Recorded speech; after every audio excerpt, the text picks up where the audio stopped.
Good evening. My name is Kayla Quintana with Fairfax County Department of Transportation, and I want to welcome you to this meeting to discuss the Centerville, Chantilly, Vienna, Tysons bus service review. This meeting covers information on bus service alternatives and allows everyone to provide feedback and ask questions. Before we begin, I would like to review some guidelines so everyone can participate and get the most out of this session. Please note that this meeting is being recorded and will be uploaded onto YouTube and shared on the county website. You are welcome to submit questions using the Q&A function in the WebEx window at any time, and we will do our best to get to all questions while also ensuring that we get to all participants. Please do not use the chat feature to submit your questions, as the Q&A function will send your question to all the administrators in this session and will help keep questions organized in one place. If you are on the phone, please hold your questions to the end. We will have instructions on how to ask questions at the conclusion of the presentation. Before we get started with today's presentation, we have several speakers who have joined us to provide some brief remarks. The first speaker I would like to welcome is Sully District Supervisor Kathy Smith to open the meeting with brief remarks. Supervisor Smith? Thank you very much. I want to thank our DOT staff for putting together this presentation. It's really important that we get community feedback so that we're sure that the bus routes that we have take you the places where you need to be. So I'm looking forward to the presentation and your comments, and please be sure to share the word with other people in the community so that they provide their comments too. Thank you very much. Thank you, Supervisor Smith. The next speaker I would like to welcome is Providence District Supervisor Dalia Palchik. Supervisor Palchik? Yes, thank you. So delighted to be here and with my colleague Supervisor Smith, and thank you FCDOT. I love our bus system. I'm very excited that you all have joined us here tonight. And as Kathy said, please share your input with us. The best way that we can make this system that serves all of you in our community is to get your input. So feel free to provide your input tonight. And I think there will be a few other opportunities shared throughout the presentation for ways for you to do that. And you can always reach out to us in our district offices as well. So thank you to our staff for putting this together, and I look forward to the presentation. Thank you, Supervisor Palchik. I would now like to welcome Michael Felchow from the Fairfax County Department of Transportation Transit Planning Team. He's actually the director of that team, to begin tonight's presentation. Michael?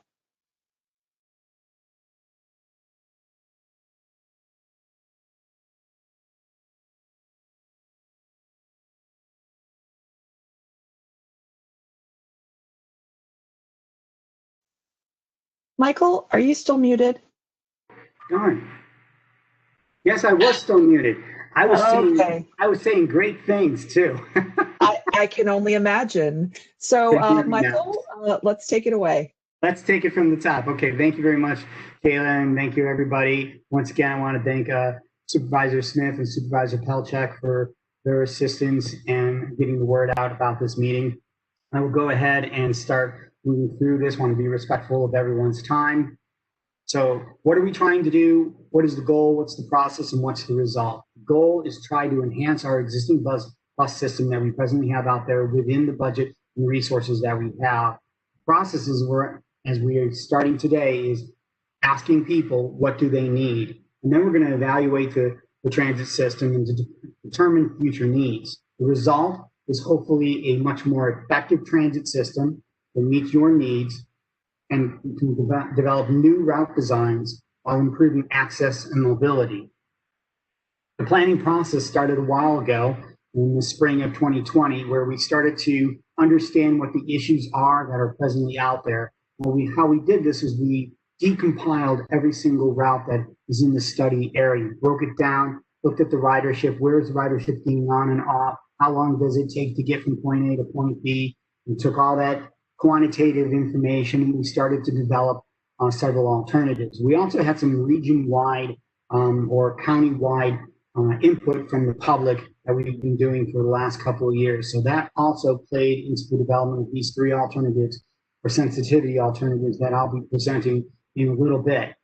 And then this is where we are today. We are having our first round of public meetings. This process will have 2 rounds of public meetings. This is the first one where you give an opportunity to give your input on the alternatives, and then we'll move on to evaluating these 3 alternatives based on your input and based on a quantitative process, which I will also get into. We'll then develop a preferred plan.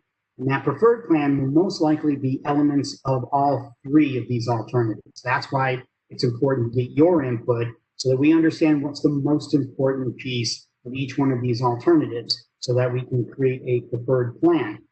And that's where we'll go out to the public outreach again, hopefully by the spring of 2021. Hopefully by that time, we'll be able to do it more in a face-to-face environment. And we'll get your input on how we can improve the preferred plan. And we'll start to what I like to call toggle or tweak it down so that it actually meets the needs. And then at that point, we will then shift gears and move that recommendations into the transit development plan, which we update every 5 years. The last one was updated in 2016. The board approved that in 2016. So it will be part of that whole process that we will do for the transit development plan. And that transit development plan will have its own public involvement process. So you'll get another opportunity to see the end results of this effort. That plan will be approved in the latter half of next year. So let me go into some of the outreach information that we've received so far. We did a market survey with our FCDOT's Public Communication Marketing Group. This was done back in 2018 with about 2,600 respondents. And that market survey took a look at why don't people ride the bus? And if they did ride the bus, why did they stop? Trying to get an understanding of what the barriers are. We also went on board the buses and we did an onboard survey. That was last year. We had about 2,500 respondents. And in that, we collected data on passengers, where they're going to and from, time of day, and demographic information about the individuals who are riding the transit system. We also asked questions, what do you need out of the system? How can we make it better for you? And then, of course, as I mentioned earlier, there are 2 rounds of public meetings. Each round will have its own online survey. And that survey for this round is already open, has been open for about a week. So what did we hear so far? We heard that connectivity, faster travel, and greater span of service, along with increased frequency, are key areas of concern and possible areas of improvement. So each one of these alternatives that I'm going to introduce to you are trying to solve these areas of improvement or concerns slightly differently. So connectivity, this is where we realign a route to match better with where people are trying to get to and from their origin and their destination. Faster travel. Do we need routes that go through every single community? Maybe yes, maybe no. Is there ways we can get rid of unnecessary travel patterns? And then, of course, greater span of service. This is how many hours a day and how many days of the week does a route actually operate? And increased frequency, how often does that bus come by? So we want to make sure that our system is efficient and effective as possible while also maintaining access and mobility. And that's where we're going to be doing the balance right in this area with the greater span of service and increased frequency. So realigning our resources to better meet the need. So a little bit about what's out there today. Well, the map you see here, I'm not going to expand this at all. I'm just going to be very quickly about this. This is basically the area that we're studying, the Chantilly, Centerville, going through the city of Fairfax, town of Vienna, up to Tysons, all the way over here to Langley. And there's about 33 routes that we're looking at in this study. Now, we've also studied other portions of the county and other studies, the rest in Herndon. We just closing up on wrapping that portion of the county up. And we're also wrapping up Franconia. So we broke the county into 5 different pieces. We're doing 2 of them in this study. And as I said, we have 33 routes that we're looking at. 31 of them are connector routes, and 2 of them are Metro bus routes. That's the 3T and the 15K. That's over here in the Tysons area.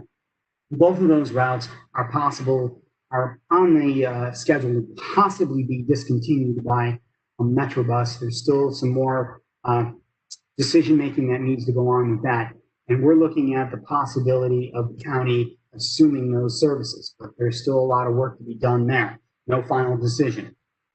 So what we did was part of the onboard survey. As I said, we looked at people's origin and destination. We created these 2 maps. These are what we call heat maps. The darker the color, the more people are utilizing the transit system. So for example, in the origin, we have the Tysons area, a very dark area. A lot of people are getting on the bus right there. In Vienna, it's another area that a lot of people are transferring, so they're getting on the bus at that location. We can also see that there's higher levels of usage over here in Centerville, along US 50, and in the DC area.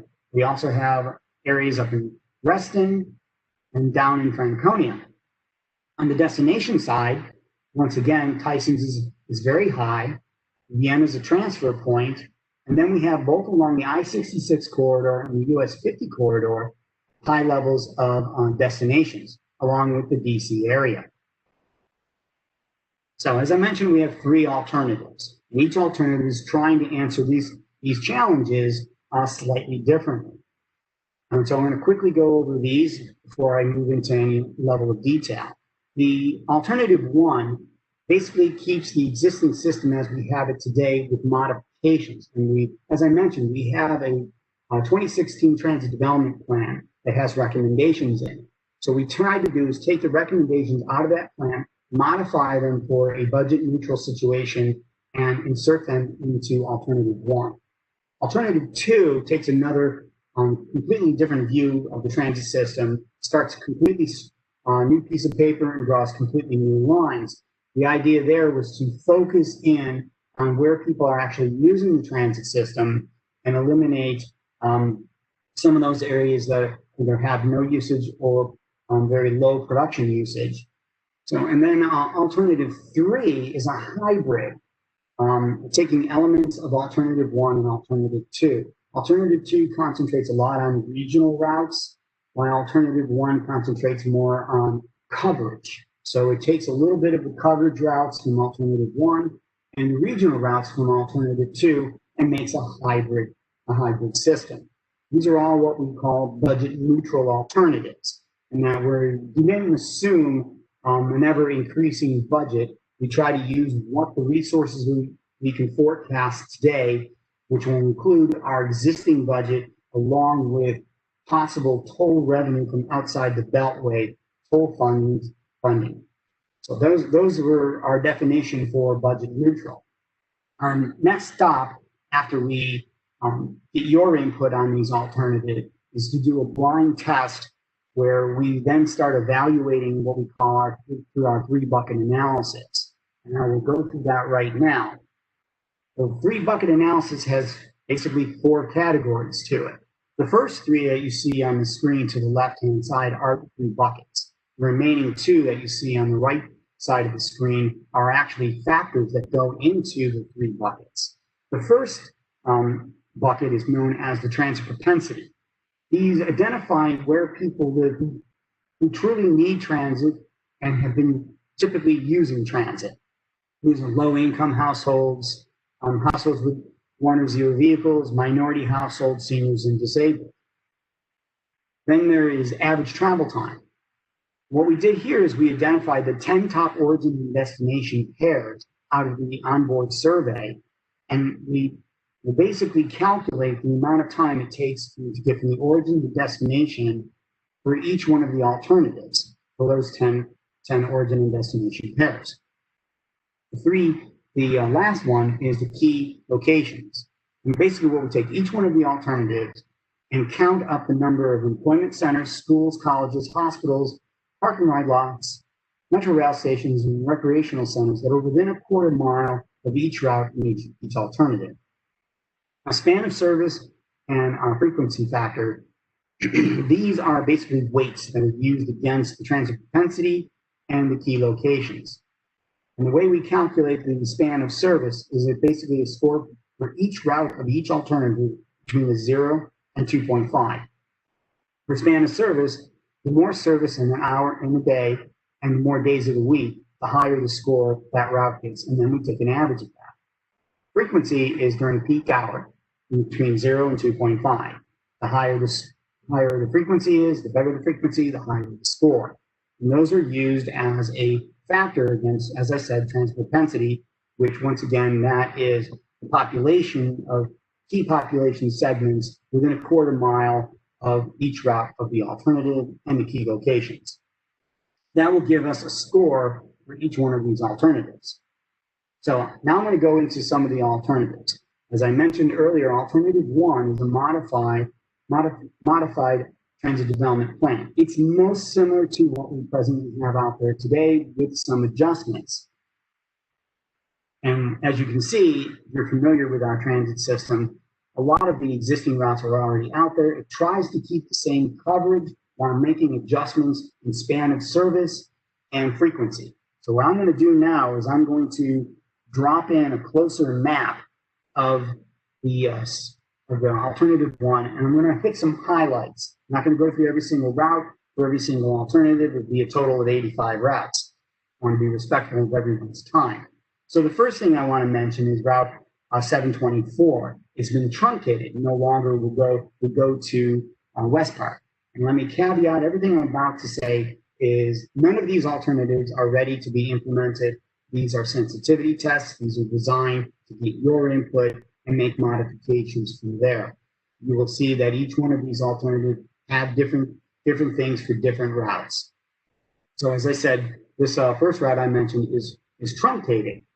And then we have some adjustments in terms of some of the circulators within the Tysons area.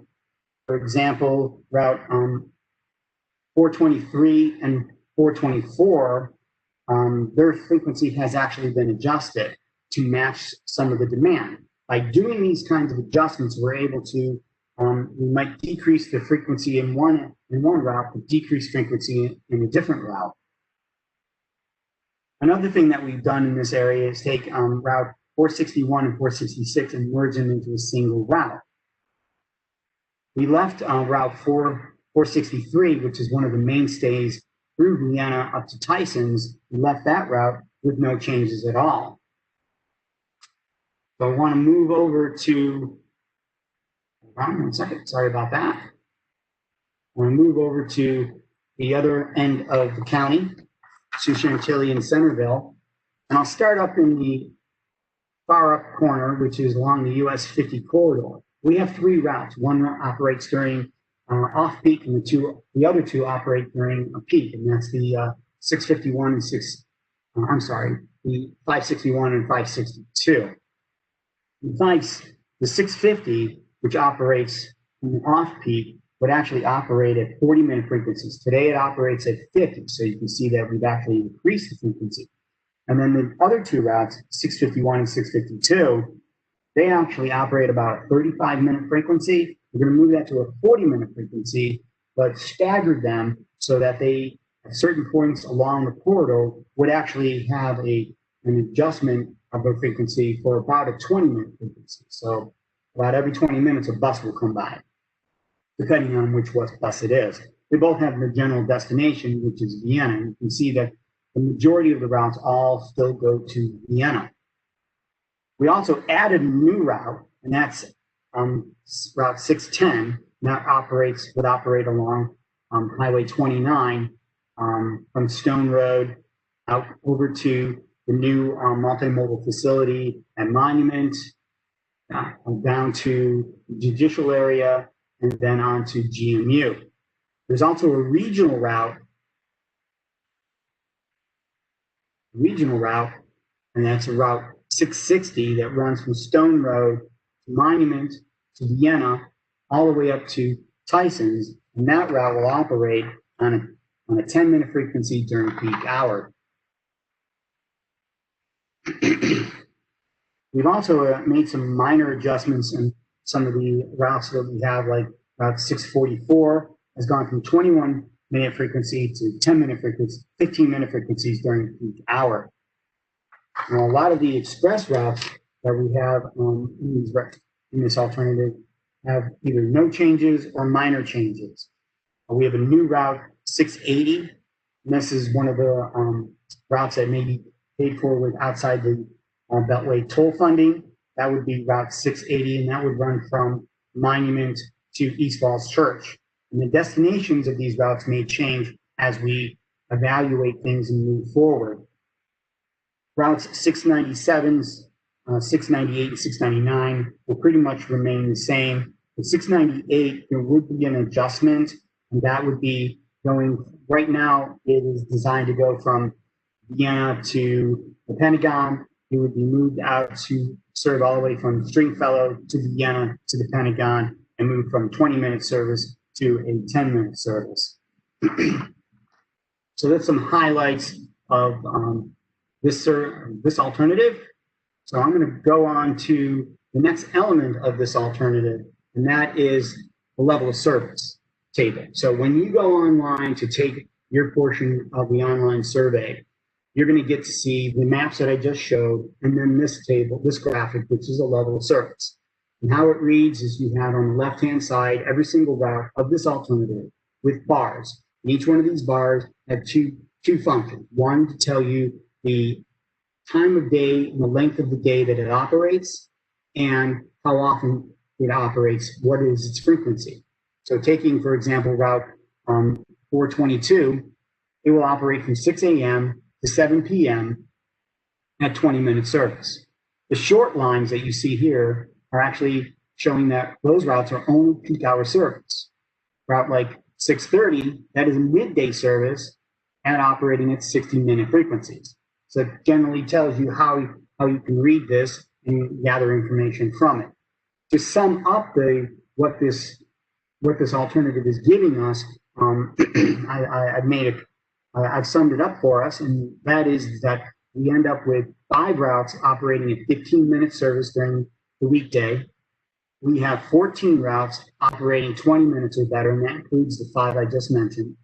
There are 13 routes that operate all day, and only 3 routes that operate before 5 a.m., and no routes that operate past 10 p.m. So as I said earlier, this alternative keeps the service area, but in order to make some improvements in frequency and new routes, it actually shifts the span of service around a little bit.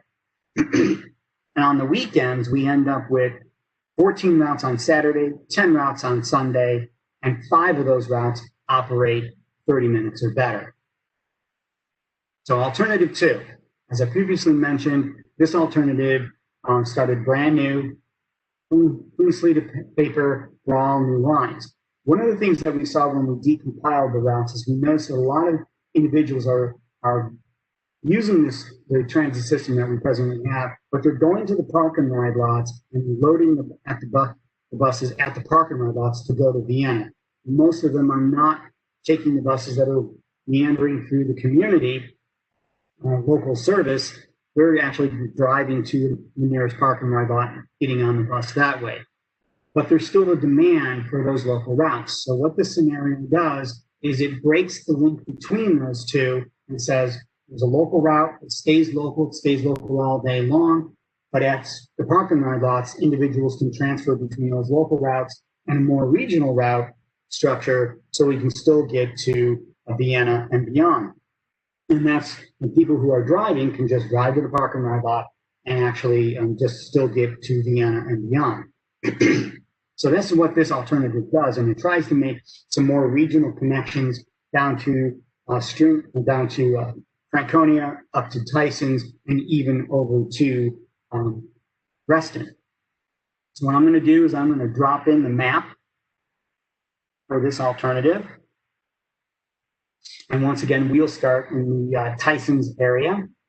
And as you can see, I mentioned Route 724 earlier that it was truncated. In this alternative, it actually is no longer there, along with Route 432 is no longer there. These may be covered by microtransit that we're actually looking at. So you might be able to get better level of service in these low transit production areas with a different type of transit system. So that's something else we're looking into. And then we have several routes that will merge together. Route 467 and 462 were merged together and then deviated onto Old Courthouse Road to make up for the removal of feeder route 422. And that route is actually improved. 462 is improved from 30-minute frequency to 20-minute frequencies during peak and 45 minutes during off-peak. And our mainstay route along Maple, going up Nutley, Maple to Tysons, was actually improved from 30-minute service to 20-minute service during peak and 30-minute off-peak. So a significant improvement there.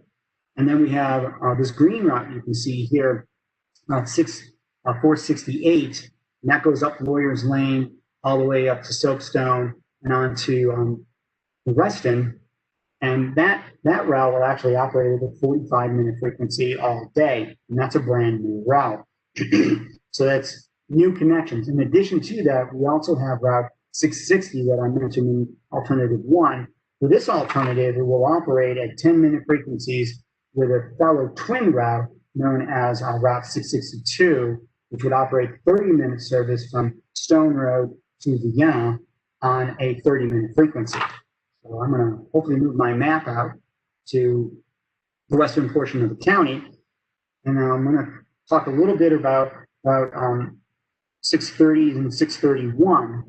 Now, presently, we have about 2 routes there. They operate during peak and off-peak times. These now will be shifted to all-day routes that operate in 30-minute service during peak and 60 minutes during off-peak. And you can see that they operate from south of the I-66 corridor in Centerville up to Fair Lakes on their way to the new Monument Park and Ride Lot facility. That will allow local service, local individuals to go from neighborhoods to major employment centers along the corridor while still linking to high capacity transit services along I-66 at Springfellow and again at the Monument multimodal facility. Up in the I-50 corridor, as I mentioned previously, we have 3 routes. This has now been reduced to 2 routes, but operating throughout the day. So Route 51, which replaces the Route 650, 651, and 652, that will now operate on 30-minute service in peak hour and 60 minutes during off-peak hour. And then we have a Route 670, which will operate at 15-minute frequency along the corridor, limited express stop, and 30-minute during off-peak. And you'll be able to catch that route, go down to the Monument area, onto Vienna, all the way down to Franconia. That is one of our regional connection routes. Excuse me. So we also have, as we did in Alternative 1, Route 680, 697, 698. And once again, 698 has been improved from 20-minute to a 10-minute frequency during peak hour and extended out to Stringfellow, while 680 will go from Monument to East Falls Church. Once again, these are routes that may be paid for with outside the Beltway funding. I want to go on to the graphic that I showed for Alternative 1. For Alternative 2, same thing. We have plenty of routes, fewer routes than we have in Alternative 1. Once again, this route gave up coverage in order to get frequency and span of service. And I'll go over a few of the summation of it. And what we end up with is we end up with 6 routes that have 15 minutes or better service, 13 routes that have 20 minutes or better, including the 6 routes that operate 15 minutes or better, 16 routes that operate all day. And on the Alternative 1, we had 13 routes that operated all day. Here we're going to end up with 16.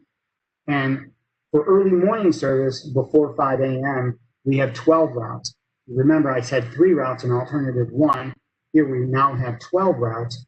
And then after 10 p.m., you have 8 routes that actually operate after 10 p.m. on the weekday versus alternative 1, which had no routes. And then on Saturday service is now 17 routes versus where we had 14 before. And then Sunday service, 13 routes. And we have 4 routes that operate better than 30-minute service. So we got more routes on Saturday and Sunday. We have more all-day routes, but we end up with less service area. And once again, this alternative tries to focus in on where people are actually using the transit system today. That's not to say that this is the direction that we're going in. We want your input. And then we have alternative 3. And I mentioned earlier, this alternative tries to take the coverage area of alternative 1 with some of the regional connectivity of alternative 2, and combine them together. So I will try to drop in the map once again. Starting up in here in the Tysons area, we have, excuse me, we have Route 724. As you notice in both the other alternatives, this route was either diminished or removed. Here it's expanded. So it goes all the way over to Highway 7 and then down to Spring Hill Metro Rail Station back to West Park.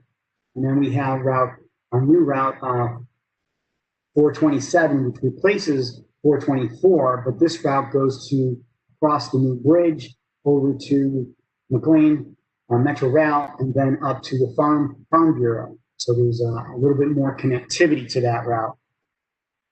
And then what we also have here is Route 423, which is right here, is a major circulator in Tysons. That route is presently about a 15-minute service. We'll go to a 10-minute service during peak and 20-minute off-peak. So that's actually an improvement of this level of service. And then we have Route 463, which we improved frequency in alternative 1, and alternative 2, and alternative 3, it remains what it is today, a 30-minute service all day. We combined Route 461 and 466 into a single route operating 20-minute service during peak and 40-minute during off-peak.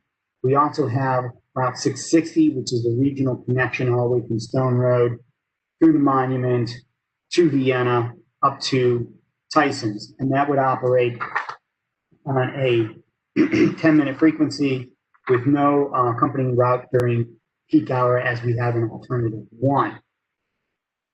We will also maintain Route 462 and 467, but 422 will be removed. It's a little circulator that circulates right in this area.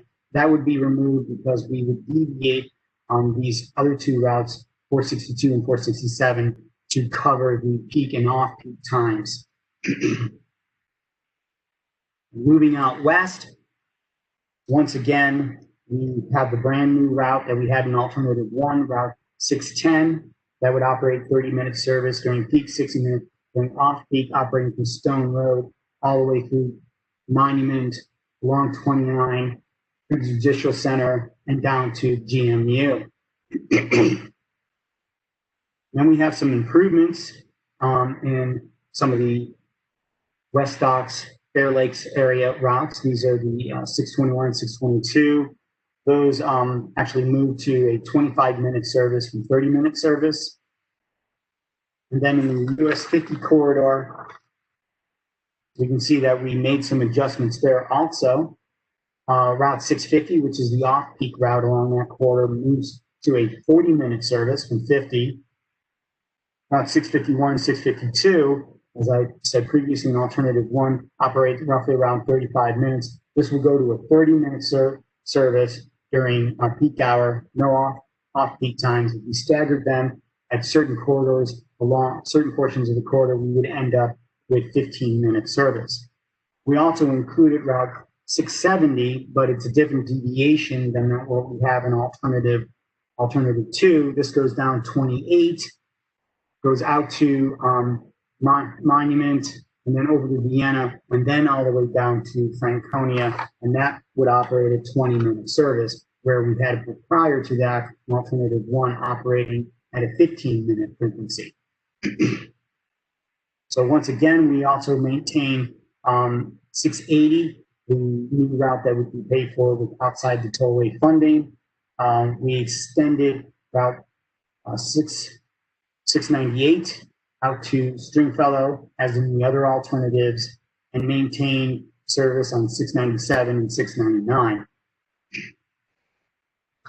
So I will now move over to the graphic of level of service for this route.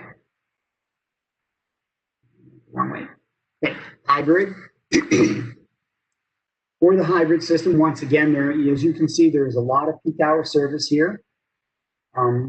And so we have a total of 5 routes that operate that actually operate 15 minutes or better. We have 11 routes that operate 20 minutes or better. That's less than the other 2 alternatives. And then we have 11 routes that operate all day. That's very similar to our existing system of 11 routes. So you got some regional connectivity, you maintain your coverage, but you didn't gain any all-day service. And then early morning service, we have 7 routes. So better than alternative 1, but not as good as alternative 2. And then for late night service, we have 5 routes. Once again, it's better than alternative 1, but not as good as alternative 2. Saturday service, we have 13 routes on Saturday, 10 routes on Sunday, and 2 of the routes operate at 30 minutes or better. So next steps.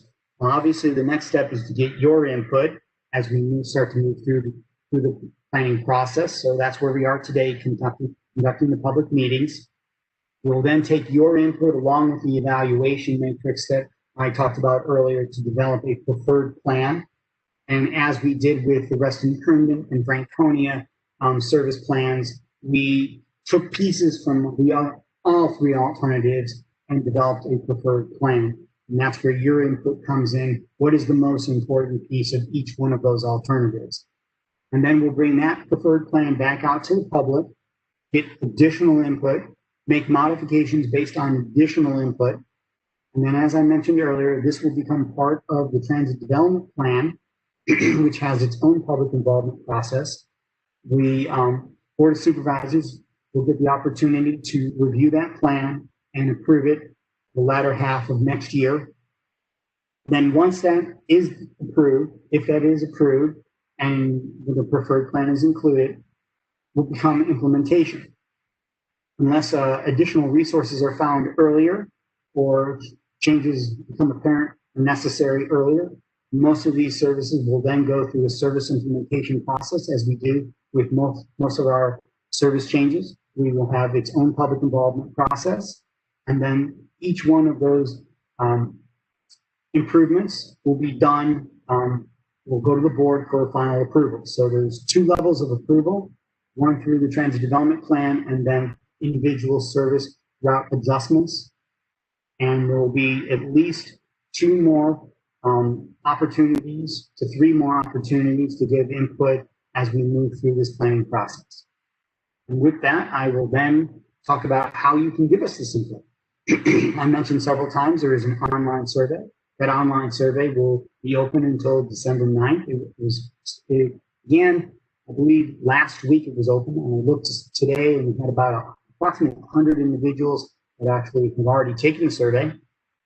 If you go to fairfaxcounty.gov/connector/CCVT bus service review, you can take that survey. I took it myself. It's really not that hard. It has opportunities for you to slide from strongly disagree to neutral to strongly agree for each one of the questions. And then it has an open question where you can give us your response. If the questions don't meet your needs, you can give us whatever input you want and whatever route you want. You can also email us at the don't want to do the online survey, or you have additional information, you can email us at Fairfax Connector at fairfaxcounty.gov, or you can call us at 703-339-7200, or you can even email us at, you can physically mail us at Fairfax County Department of Transportation, Transportation Planning, Public Comment, 4050 Legato Road, Suite 400, Fairfax, Virginia, 22033. And with that, I will leave this contact slide up and turn it back over to Kayla for questions and answers. Thank you so much, Michael. Now we'd like to open up the meeting for questions. As a reminder, please use the Q&A function to type your question for the moderators to read aloud. Again, please do not use the chat feature to comment or ask questions. If you are joining us by phone, please push *3 to raise your hand to ask a question. And when it's your turn, the moderator will call on you and ask your question. And after you're finished, please push *3 to lower your hand. So, first of all, I'd like to add this is the third public meeting this week. I think we're competing with Superintendent Braybrand for the return to school town hall tonight. So thank you those of you who have joined us this evening to ask your questions and to participate. We have had our first night on Tuesday. We had quite a few participants and some excellent questions that were asked. So if you're very interested in that, I would urge you to go to our website and actually watch the recording that's posted for that meeting, because there are a lot of diverse questions that were asked. So it may be worth your while to skip through the presentation and get to the end where the Q&A is. So, all right, so the first question we have here actually looks more like a comment, is a statement. It says, sometimes I notice a Fairfax Connector bus route is not identified in Metro Planner and the bus schedule is not available. I call a Fairfax Connector and they say that it is WMATA's responsibility for posting that schedule. And then they call WMATA and was told that Fairfax Connector didn't provide the information. Michael, would you like to address that comment? Sure, we can address that. Obviously, when things like that happen, we want to know about it. There's obviously a drop in communication somewhere along the line, and what we can do is we can double our efforts and make sure that when we download that information to WMATA, that they're actually picking it up. So we'll follow back up with our chain of command and make sure that it's actually happening. Thank you so much, Michael. The next question I have here is, what is the Monument Multimodal Hub? And this is an excellent question, and I'm sure Mike will be happy and excited to talk to you about it. Okay, it is a new facility, and Hejun, she's one of our staff members, she's here just in case I misquote something. It is a multimodal facility that is going to be part of the I-66 outside the Beltway Hot Lanes project that is being built right near the government center. There's an empty park and ride lot that is right across from, I think it's Apple Credit or something like that, right in a triangle square near Monument and the that shopping center right there. Brand new facility, I think about 800 to 1,000 parking spaces, and 8 bus bays are going to be built there. Will also be designed for if the Orange Line is expanded out west. It will also be linked into that when that happens. So, but for right now, it would be a multimodal facility for transit and for carpooling and amples, I believe. So that's what it is. It's actually gone through a lot of design work already. But if you need more information, you can provide us with your question, and there's a different department within FCDOT that's actually doing the design, and we can get you additional information about the more of the design work on that. Great, thank you, Michael. Our next question comes to us, and it says, can you walk me through which route will go directly from Centerville to Chantilly, to the Chantilly Expo Center, and then onward to where the Sully Community Center will be? Is this 651? So let me pull up one of our maps here. What the alternative one? Oops.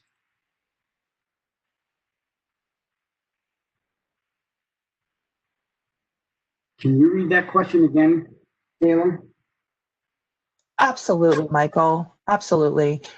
Can you walk me through which route will go directly from Centerville to Chantilly, to the Chantilly Expo Center, and then onward to where the Sully Community Center will be? And then they ask for clarifying, they say, is this 651? Or I'm thinking, if I'm hearing you correctly, and I hope I am, we're talking about a north-south direction here. And that actually is another route, 901.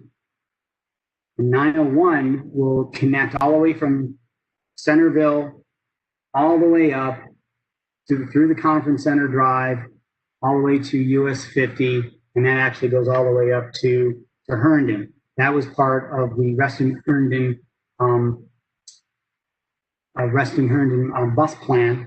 So you have that route along with 651 and 650, which actually goes around in this area right here, as you can see from where I'm highlighting it. And that goes, doesn't exactly hit the senior center there, but it does go over and back up to US 50. So between those three routes, we have a lot of coverage for alternative 1. Alternative 2 doesn't have the same level of coverage, but 901 will actually operate on a 30-minute frequency if that is the area that you are talking about. Great, thank you, Michael.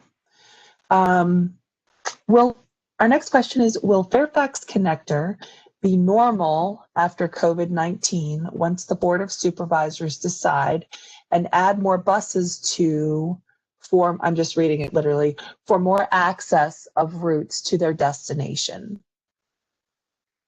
I think they're asking, yeah.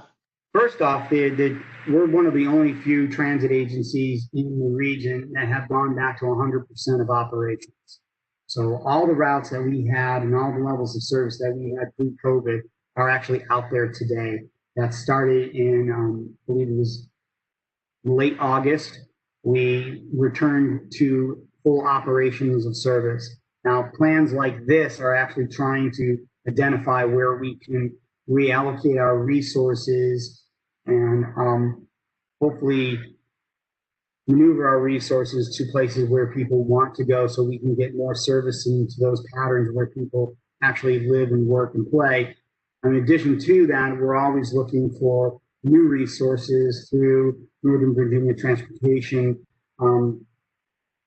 Commission and through outside, hopefully the outside the Beltway funding. And right now we're getting inside the Beltway funding for new services. And that's how we paid for Route 697, 698, and 699. In the southern end of the county, we were able to get a new Route 396.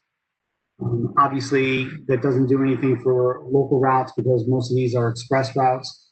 And that's one of the reasons why we're focusing in on this study to see where we can identify resources to move them around to connect to more local routes and get more local routes operational. One of the things that we did up in the Western Herndon area is because of the Silver Line, we were able to shift our resources and put in more local routes and not have all the routes go through the neighborhoods and then get on the tollway and go all the way over to Wheelie. We were able to get more routes going north and south and east and west.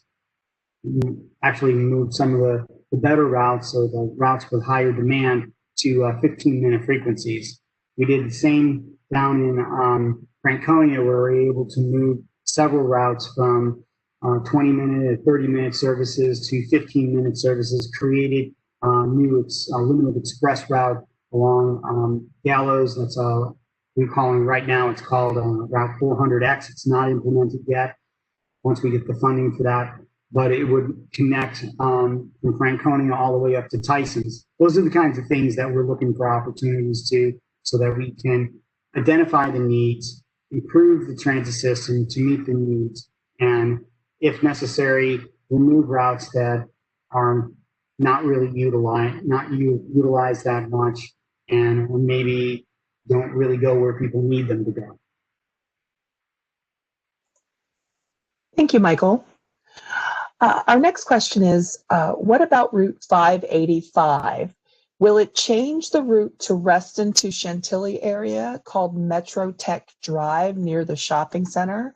Then they say it was proposed, this was proposed a few years ago, and it looks like, and they say planned in 2016 with a question mark at the end. So I think they're alluding to the fact that this 585 route change it was planned a few years ago, and I guess they're wanting to know if it's going to touch on Metro Tech Drive near the shopping center. That makes sense? A little bit, yeah. That's a little out of the study area that we're doing tonight. 585, as you can see right here, and it's actually, I can get my cursor to work here. Come on.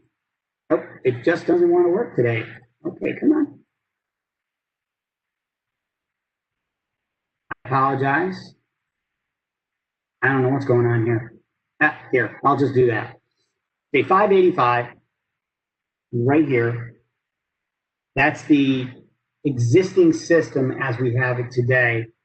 The proposed system does make a change to that route, I believe, and don't quote me on this. I don't have that paperwork in front of me directly. Oops, that's not it. But we are making a change to that route to make a better connection. We have the 605 that comes down. You can see the dotted line. This is the 605 right here. I believe this is covered by a new route.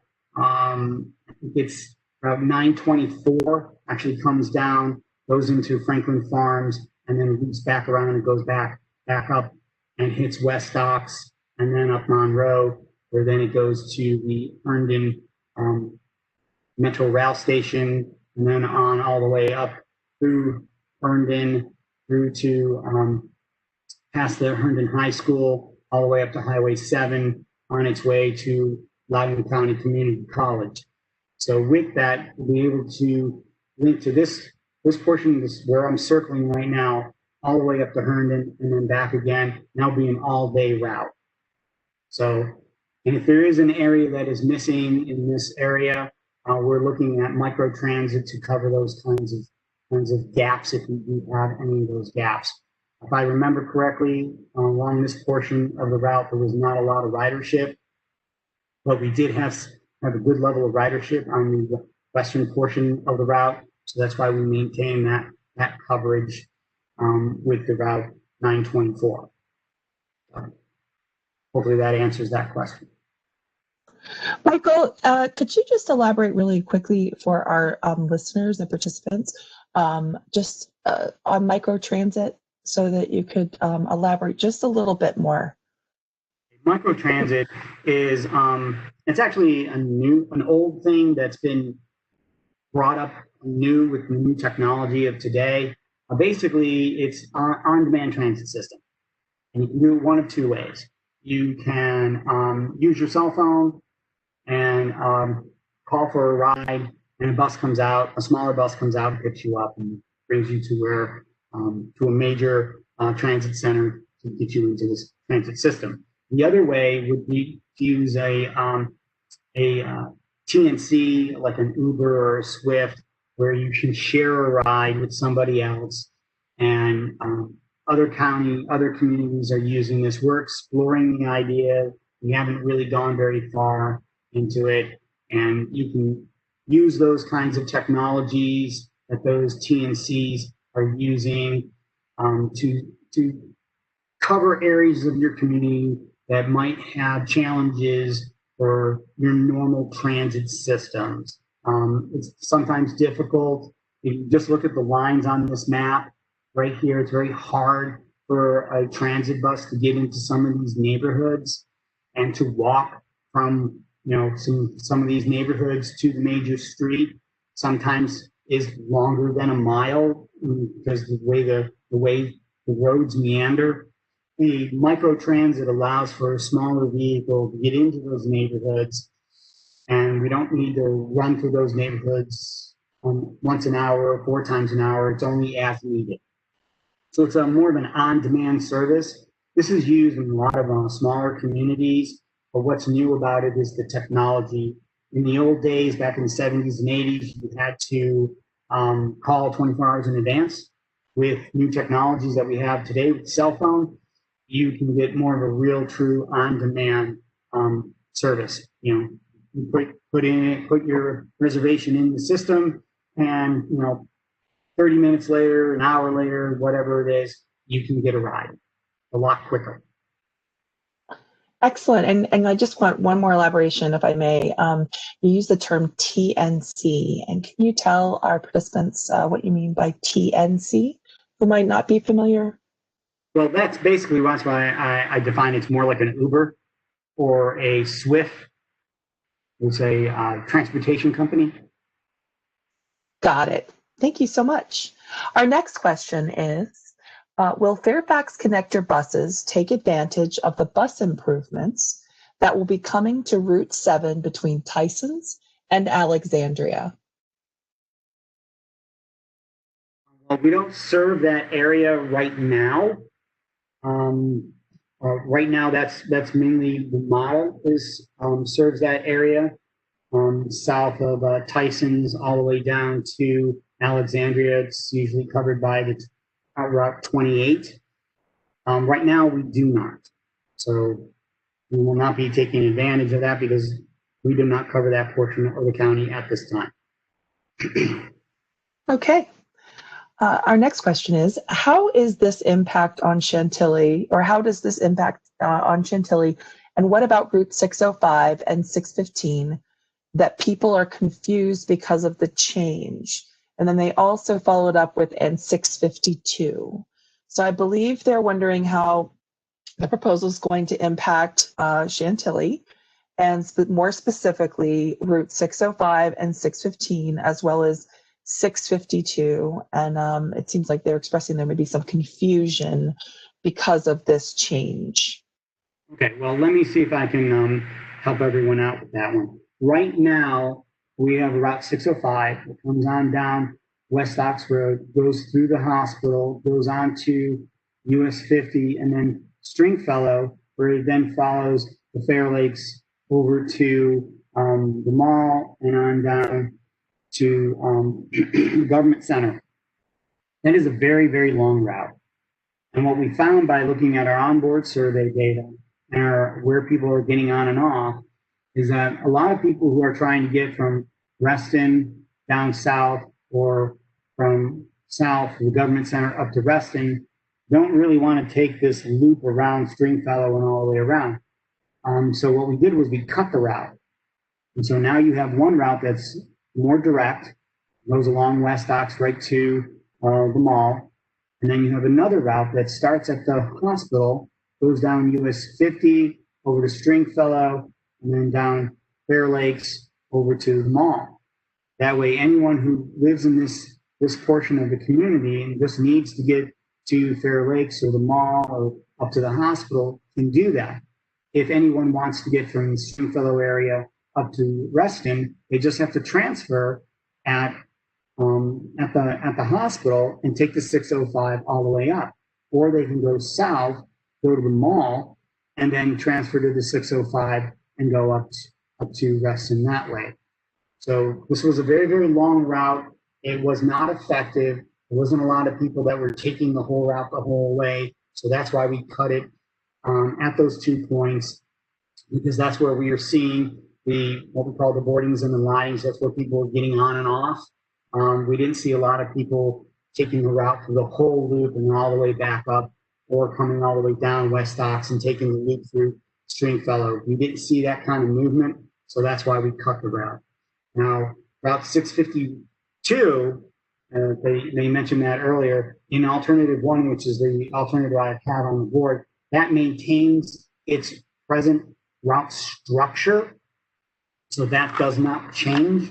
It also goes to a 40-minute service from about a 35-minute service.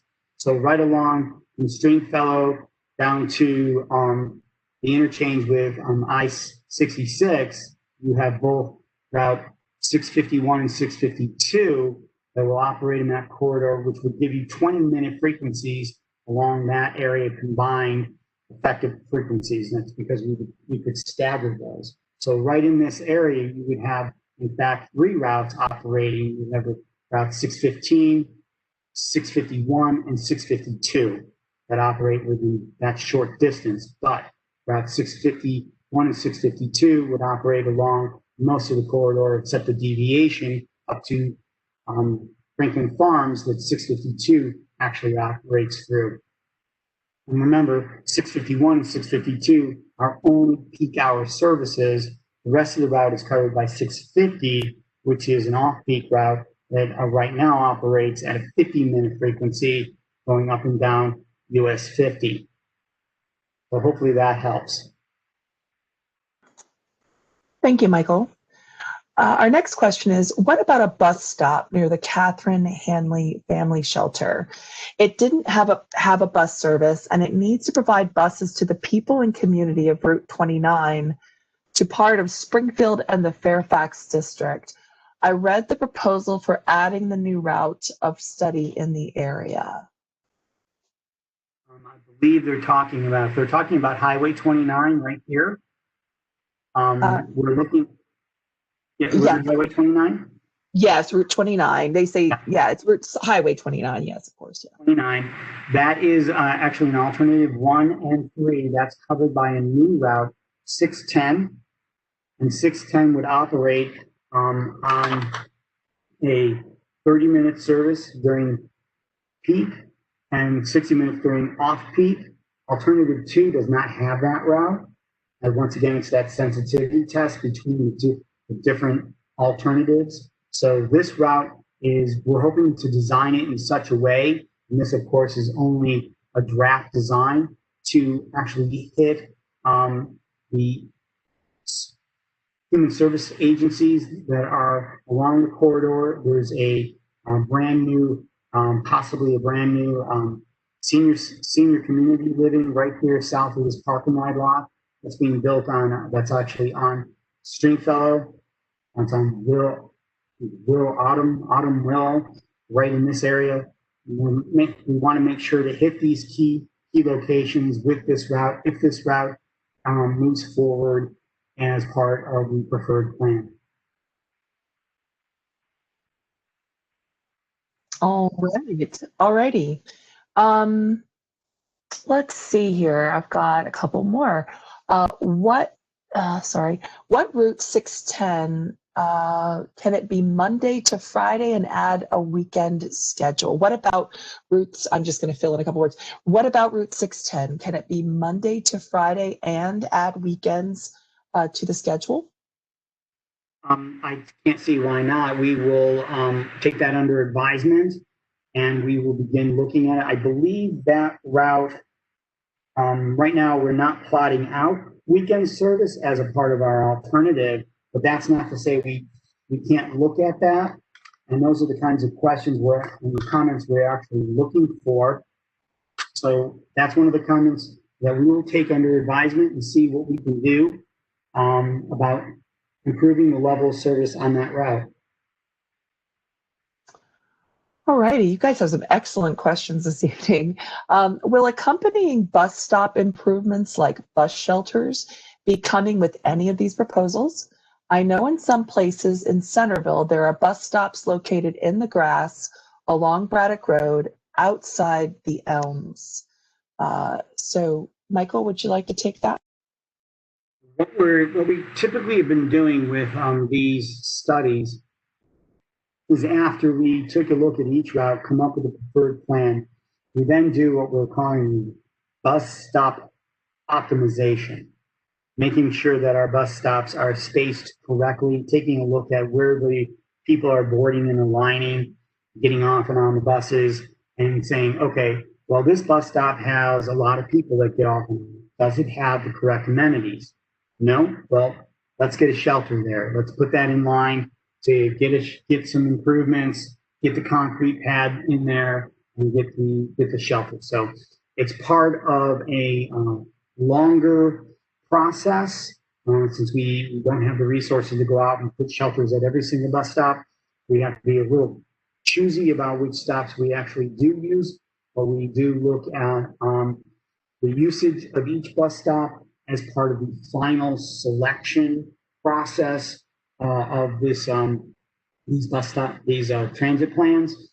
So then once we identify the actual route structures, we then go back and we take a look at where a lot of the people who are getting on the bus, we call boardings. We have all that information because our buses they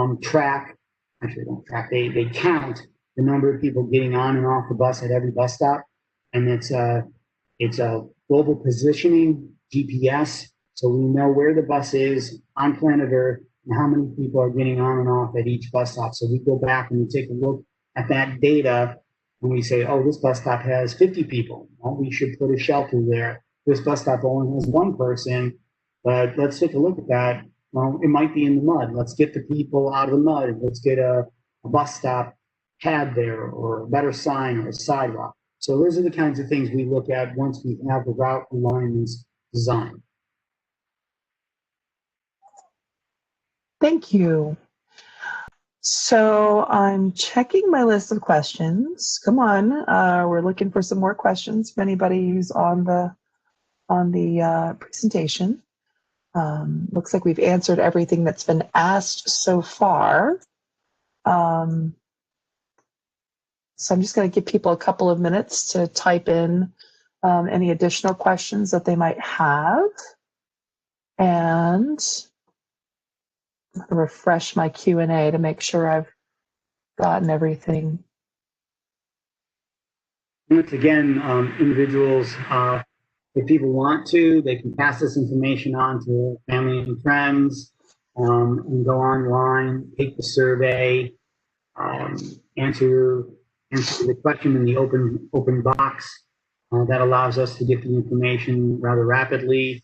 And as we've done with our other studies, our team sits down and reads every single comment, and then we try to determine how we can meet that need.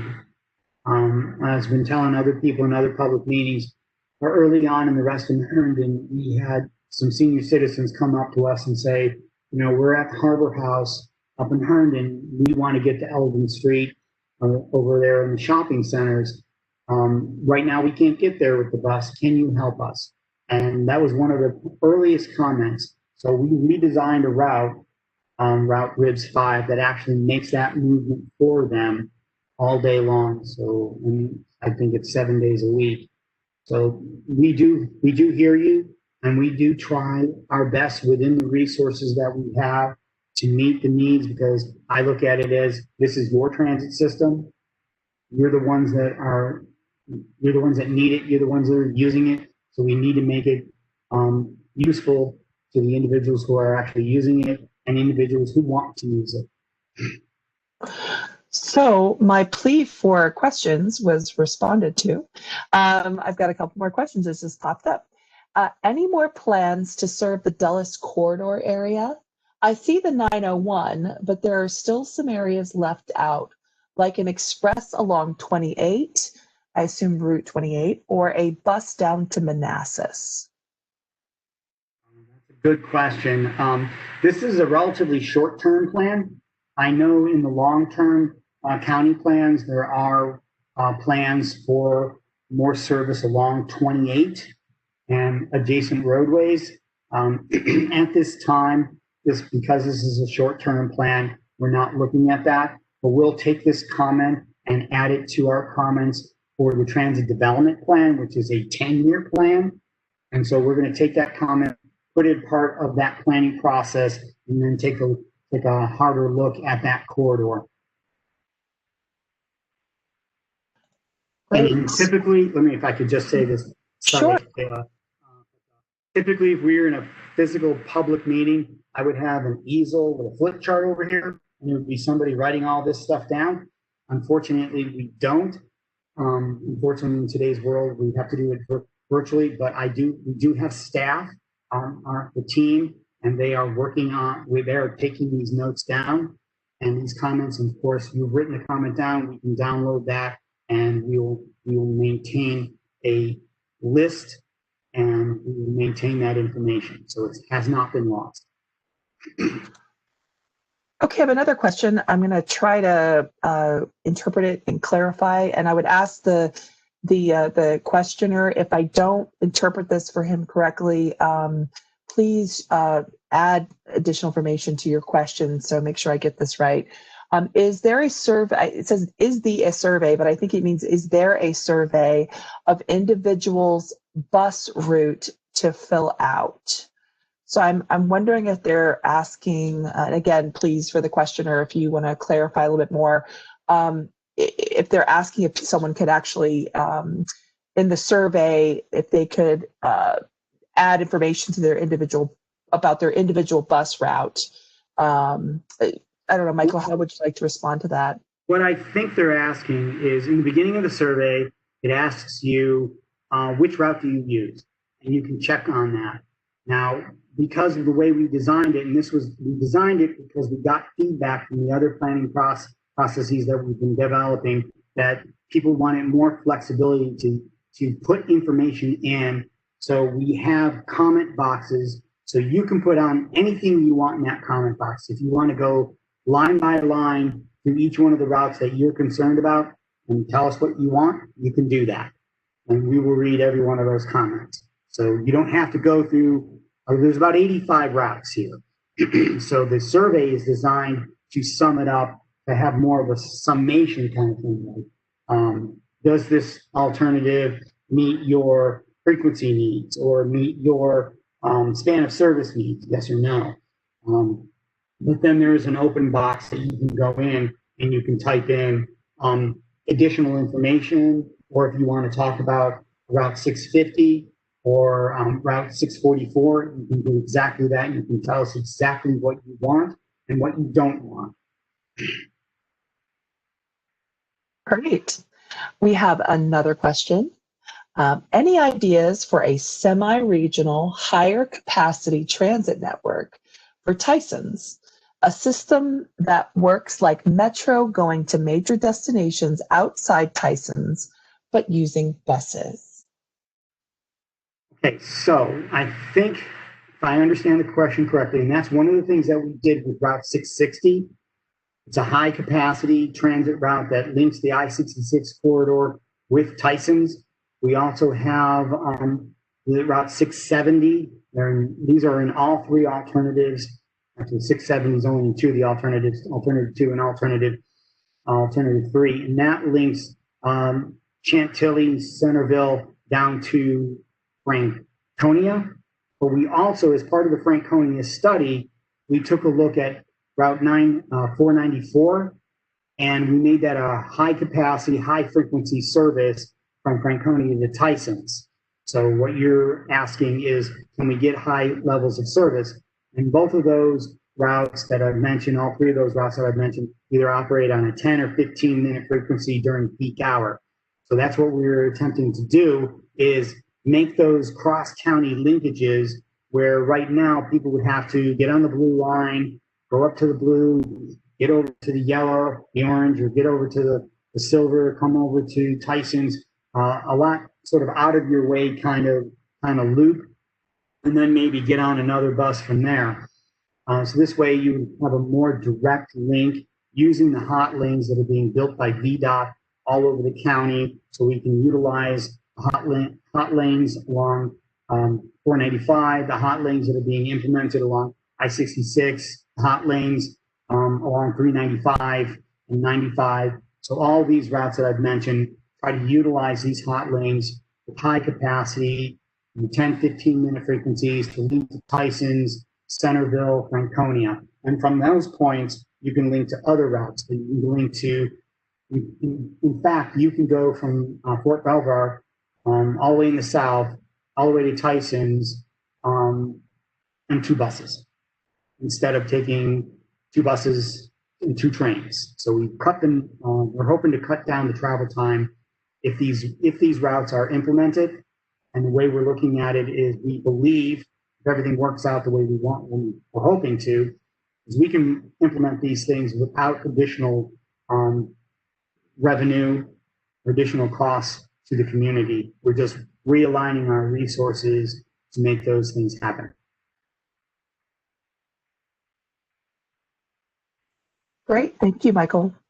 Not seeing any additional questions. What I'd like to do is, before I wrap things up, I've got one more. And then we're going to wrap up after this one. I'm going to give Supervisor Smith and Supervisor Palchik a chance to say a few words as thanks, and then I'm going to provide some additional direction for you to close out the presentation. So our last question this evening is, will this study be including recommendations for improvements like BRT lanes on local corridors like 123 Gallows Road? No, that unfortunately, once again, this is a short-term, we call it a route optimization study. It is to take a look at what the resources we presently have today and see how we can maximize our transit service within what we have today to make it as efficient and effective as possible while increasing access and mobility for people who are actually using the transit system out there today. And maybe because we've made it a little bit more efficient and more direct, more people would want to use this service, and connecting key locations together. People will say, hey, you know, that's actually going where I want it to go. No, I'll take it too. The next level, the county has done many studies in this area, and we can go into a long conversation about that. There are other studies that the county has done that actually identifies high capacity transit, whether it is a BRT, a light rail, and those studies are actually out there. If you want more, you can email us and we can actually give you that information.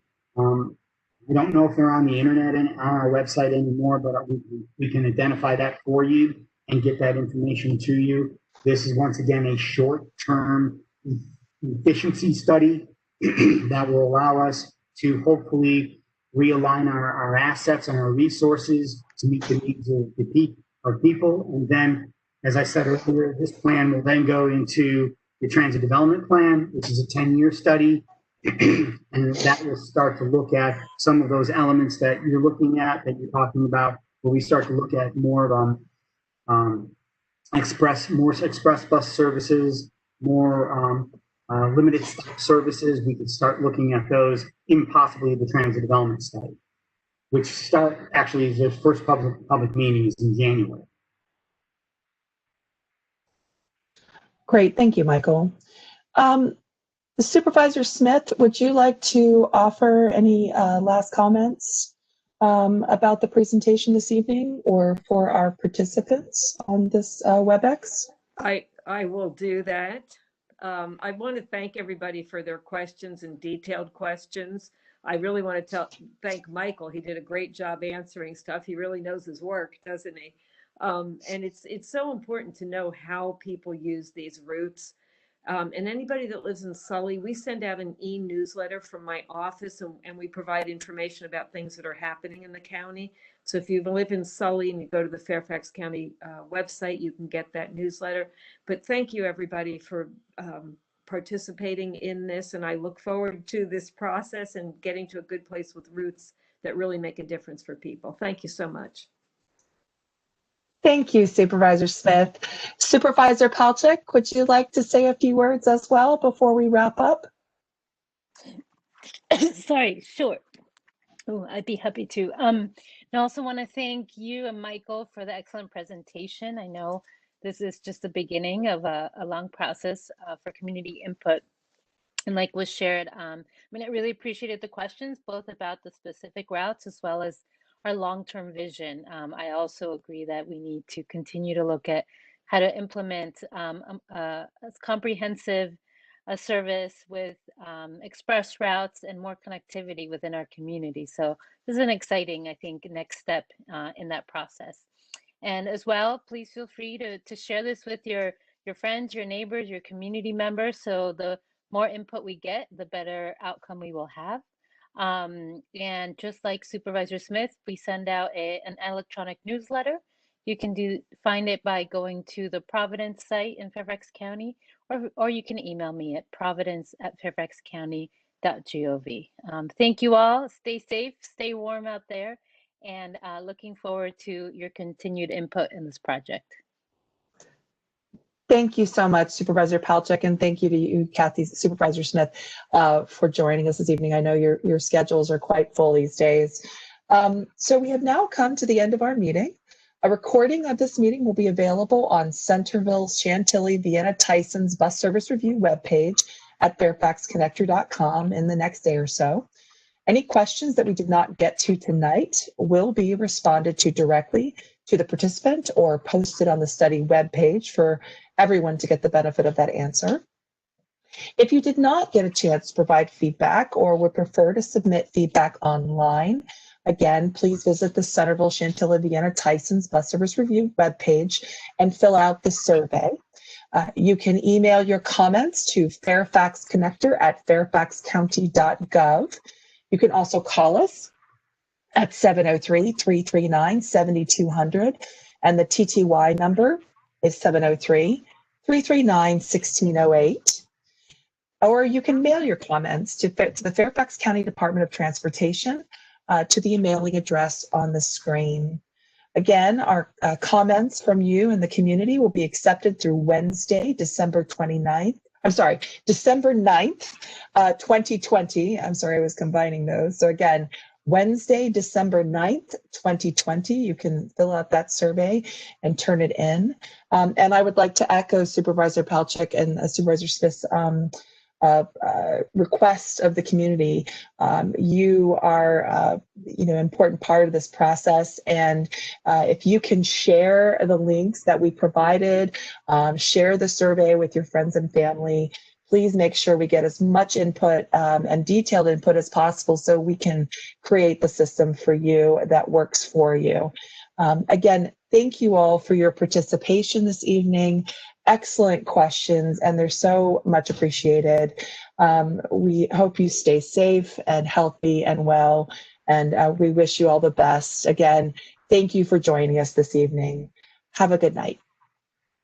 Okay, thank you, everyone.